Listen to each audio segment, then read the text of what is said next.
Is any time truly wasted on a cruise? Probably not. But if you're watching this video, you want to use your cruise vacation time wisely and have zero regrets. After all, wasting time on a cruise can mean missing out on an activity or experience that you could have enjoyed instead.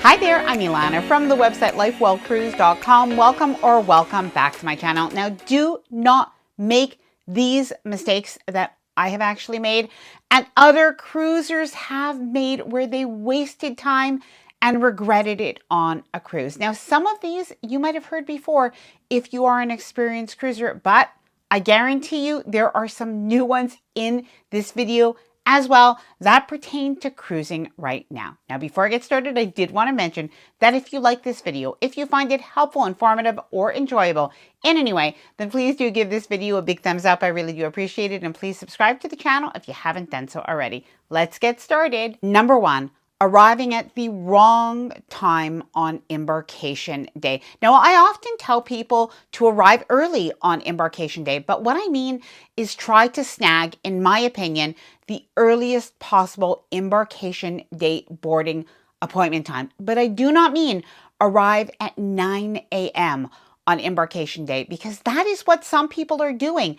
They're actually arriving way too early on embarkation day. So something to keep in mind is most of the time embarkation might start around 11. So you could arrive at the cruise terminal somewhere around 10:30. And if you have to park, maybe you want to arrive a few minutes before then, but really not any earlier, because arriving any earlier, you're only probably going to be able to get onto the cruise ship somewhere closer to noon.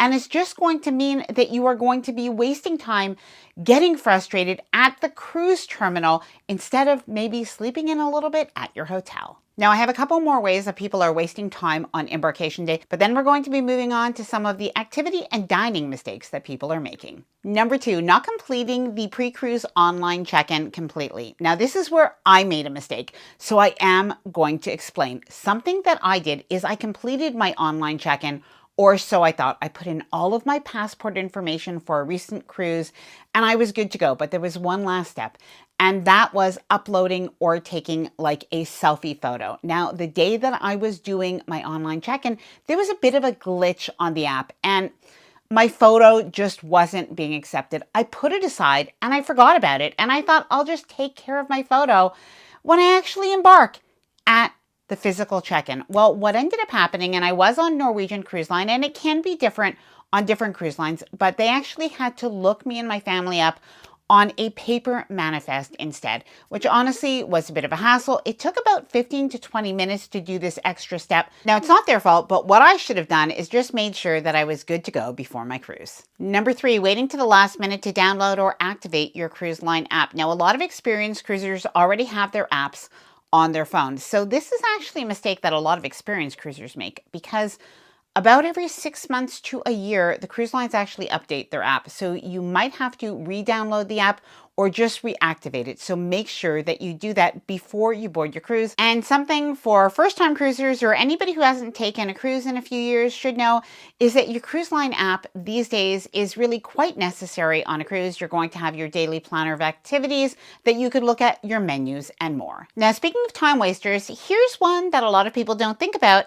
And it actually starts before your cruise. When you're researching travel, booking cruises, signing up for travel deals, your personal information can end up on data broker sites. And that's why you suddenly start getting spam emails and calls, which is not only a time waster, but a big hassle. Now, that's where today's sponsor, Incogni, comes in. Your personal data, like your name, email, phone number, and even your travel patterns, can all be bought and sold by hundreds of data brokers that you've probably never even heard of, all being used, unfortunately, without your permission. Now, Incogni automatically contacts those data broker sites and requests that your personal information be removed. Now, I started to use Incogni a few months ago, and I get monthly reports every single month showing which data broker sites have deleted my data. Now, signing up takes less than 5 minutes. You create an account, you authorize Incogni to act on your behalf, and they handle the rest automatically. Now, signing up for an annual plan is best because they keep removing your data proactively each and every month, even as new data broker sites emerge. Now, I do have an awesome 60% off discount code on the annual plan with Incogni, so I will leave my exclusive link and the discount code down in the description below, as well as a pinned comment. Packing items that get flagged by security. So I'm talking about bringing prohibited items on your cruise. Now, it is a good idea to know what is allowed and not allowed, because if you do bring a banned item onto the cruise, it just means that security is going to take it away. But while they do rifle through your carry-on or any other items, that is going to take away from the time that you could actually board your cruise and start your vacation. And worse yet, at the end of the cruise, let's say you bring an iron or a steamer on the cruise, they're going to take it away because you can't use it, but they're going to give it back to you at the end of the cruise. But you are going to have to go line up and pick that up on the confiscated items table. All right, moving on to the cruise, attending seminars and other talks that are really sales pitches. Now, this is something that is one of the biggest pet peeves for a lot of cruisers, is going to a spa seminar or a health seminar or even a port shopping talk in the theater, only to find out a few minutes later that this is a pretty hard sales pitch. Now, it doesn't mean that you won't get some information, so there's nothing wrong with going. But there might be other ways that you could have gotten that information by speaking directly to somebody at the shore excursion desk, the shopping guide, or even the fitness trainer at the gym. Waiting in long lines at guest services. Now, these days, there's really almost no reason you should have to wait in that super long line at guest services. You do have some alternatives. Many cruise lines on their app now actually have a chat feature. So if it's a simple question, ask in the chat feature. And even if there's something that you need from housekeeping, you can contact housekeeping directly. Now, if you do have a question that really needs to be answered by guest services, you can actually use your phone in your cabin, or simply head to guest services when there's little to no line. Now, when does that happen? During meal times, early in the morning, late at night. And something to remember is that guest services are open 24 hours a day. Not avoiding anything that has long lines and queues. Now, that is one of the biggest ways that people waste time. And just by adjusting when you go to certain places, you're actually going to be able to do this. Avoid the cruise ship buffet during busy times. Now, not only can you have lines and queues, but you can also be standing around with your plate looking for a table. And that is definitely a bit of a hassle. Now, starting with Embarkation Day, there are a lot of different alternative places that you can eat lunch that do not include the buffet. So take a look for the main dining room or other casual restaurants that you can look for, or sometimes even a specialty restaurant that has an Embarkation Day lunch special. Now, whenever you go to the buffet, you can also adjust the timing of when you go. Go right when the buffet opens or closer to when that mealtime service is ending. Waiting until you're on board to purchase packages like dining and Wi-Fi and beverages. Now, these days, all of this is available online. And if you know that you want this anyway, you might as well purchase it before your cruise. Not only is it going to be typically a little bit cheaper, but there are people that actually do book on the first day of their cruise, and you will notice a half an hour or more lineup. The cabin wait on the first day of your cruise. Now, when you embark on your cruise, most of the time your cruise cabin is not going to be ready. Now, some cruise lines are going to allow you to drop your carry-on bags down in your cabin and then move on and come back after about 1 o'clock, while other cruise lines are not going to allow you into the cabin area until somewhere between 1 and even 3 o'clock. And every single time I go on one of those cruise lines, I will see some people that seem like they're almost loitering, waiting outside the elevator banks or stairway of their cruise cabin hallway. Now, do not do this. Make sure that you pack a carry-on bag, maybe even a backpack, something that is easy for you to carry around, and use your embarkation day to explore the ship and start doing some of the activities. And then once the cruise line makes an announcement that you can go to your cabin, only head there then. Speaking of elevators, if you are on any large cruise ship, you are going to have that elevator wait time, but there are some ways around it. Now, one of them is to take the stairs, of course, if you are going only, a couple of floors and you are able to do so. But beyond that, I do have some tricks. When you are coming back on the cruise ship after a day in port or even on embarkation day, don't head to the first elevator bank after the area where you're embarking. Instead, walk down the hallway to the next set of elevators that often won't have many people waiting at all. And this one might be a little bit tricky, but go up if you want to go down, or go down if you want to go up. What I mean is, if everybody is trying to get down because they want to get off the cruise ship on a port day, taking the elevator up even one deck will mean that you will be on that elevator when it goes down again. And if you're going to wait one way or the other, you might as well be on that elevator already. Now, speaking of cruise ports, cruise line excursions can waste your time. Now, I'm not actually trying to discourage anybody from taking cruise line excursions or from visiting the cruise port of call. After all, that's why we're cruising, at least in part. But something to know is that when you take a cruise line excursion, especially if there are going to be 40 or 50 people or more on that excursion, it is going to include waiting time for other people to gather. And we have been at times waiting 15 to 30 minutes on the dock, or even worse, in the theater for everybody to gather. And really, this just is a little bit of a waste of time when you might only have 6 to 10 hours to explore a cruise port. Now, something that I like to do is research my cruise ports so that I can decide, do I want to do that excursion with the cruise line? There are definitely times that I want to do that. Do I want to do my excursion with an independent tour company like Shore Excursions Group that offers smaller groups, or do I want to explore on my own? Now, over the years, we've had some great excursions with the cruise lines, but we've also had others where we've waited for other people, or maybe they were tourist traps that were built in to our excursion that I wouldn't have had I booked independently. The free gift scavenger hunt, that's what I'm calling it, at least. That is the time-wasting activity that a lot of cruisers partake in, whether in port or on the cruise ship, where they're trying to gather the free charms or the free earrings or the free tanzanite that is available either at the cruise ship shops, or even worse, because it sends you on a little bit of a wild goose chase at the shops in the port of call. Now, while these items are free, and it can be a lot of fun to collect these, if you value your time and prefer to do an activity, this might be something to skip. Specialty dining. Now, this one might surprise you. It actually surprised me when I did ask about this topic in the Life Well Cruise community group. Many people shared that specialty dining is a little bit of a waste of time. So not even a waste of money, but what they were talking about is the fact that at specialty dining, as good as it is, that it does take approximately 2 hours to eat dinner, and sometimes more. And I thought about it, and something I realized is that on a cruise we were on, it was on Star Princess, we had the premier package, and 5 or 6 nights out of the 7-day cruise, we ate at specialty dining. And we absolutely loved it, by the way. The restaurants were so good.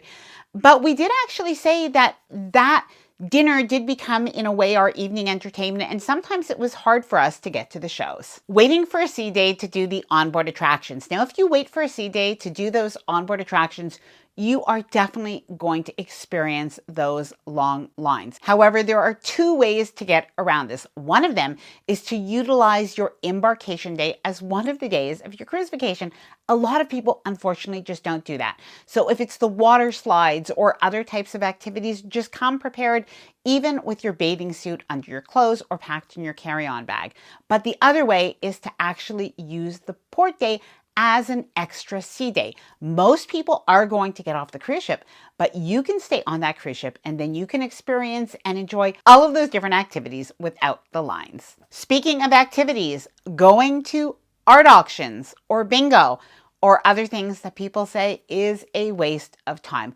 Now, art auctions are definitely one of the more polarizing topics that come up, and that's because many people think that art auctions are a waste of time or a waste of money. But I will say equally, there are a lot of people that really do love them. And if people didn't love them, they wouldn't still be on the cruise ship. So let me know either way, are art auctions a waste of time, or are they something you really value? Please let me know down in the comments below. Not organizing your cruise cabin the right way. Now, this is one of the biggest ways that you can waste time, is leaving your cruise cabin and not having everything you need. So first, make sure that you are unpacking on day one. Set yourself up so that you have everything you need. Have a go-to spot so that when you leave your cruise cabin, you have the things that you need for a pool or port day. Now, something that I like to do is I keep my pool bag ready with my sunscreen, lip balm, towel bands, and even a bathing suit cover-up. Not exploring your cruise ship. Now, there are a couple of ways that you can explore your cruise ship even before you get on board. One of the ways is to actually just watch some YouTube videos of ship tours and get a little bit of a lay of the land, because one of the worst things that you could do, especially on one of those bigger cruise ships, is head to the pool or maybe head to the dining room, only realizing like 7 minutes later after walking that you're actually heading the wrong way. So do get a sense of the cruise ship, not only before your cruise, but also on the first day of your cruise. Use that day as a day to explore so that you do not miss out on any venues that you want to check out later. Not taking advantage of your cabin or your loyalty perks. Now, sometimes when it comes to the loyalty perks, people are not even aware of the perks that can actually help them to save a little bit of time and waiting in line on a cruise. And now, as an example, if you do have any tender ports during your cruise, oftentimes, if you have your loyalty perks, you are going to be able to disembark before other people or just get early embarkation day tickets. And honestly, on a day that you might be in a private island and have a long wait to get off the cruise ship, that can absolutely make a difference. And if you have a suite or any cabin that comes with some extra perks, make sure that you do use this. Now, this can be as simple as booking in Celebrity's concierge class, where you have a concierge that can help you out with a variety of arrangements on your cruise. Not reserving shows and dinner reservations in advance when possible. Now, this is definitely going to depend by cruise line, but if you are sailing with Royal Caribbean on one of their larger cruise ships, you're going to want to make your show reservations online before your cruise and then build your dinner plans around it. And on other cruise lines, including Norwegian Cruise Line, you're going to want to make your show reservations on embarkation day as soon as you board your ship. Now, this next one is one that people really never talk about, and it does have to do with Disembarkation Day. And I think people just don't like to talk about Disembarkation Day, but it is really very important, and it is a way that you might be wasting time waiting around on the last morning of the cruise when you really want to get off. Maybe you have an early flight or another reason. Now, if you get a Disembarkation Day luggage tag sent to your cabin, and you would like to get off the ship earlier, then what you can do is you can actually switch that luggage tag at guest services. So all you need to do is go over to guest services when you get them, and you just have to let them know that you would prefer to leave earlier. And most of the time, instead of having a luggage tag that says, for example, that you will disembark at 8:45 or at 9 a.m., that you might be able to get a luggage tag that says that you will disembark around 8 a.m. Or you could even self-disembark with the earlier group if you take your luggage off with you. Now, I have to say, one of the greatest pieces of advice came from somebody from the Life Well Cruise community who said that nothing is really a waste of time on a cruise, because we should be enjoying every moment. And I definitely agree with that. Now, I'd love to hear from you, including, would you like to see a video about disembarkation and some different tips and tricks that we can all use? Please do let me know down in the comments below, and let me know, what do you think some of the biggest time wasters are on a cruise? Bye for now, and happy cruising.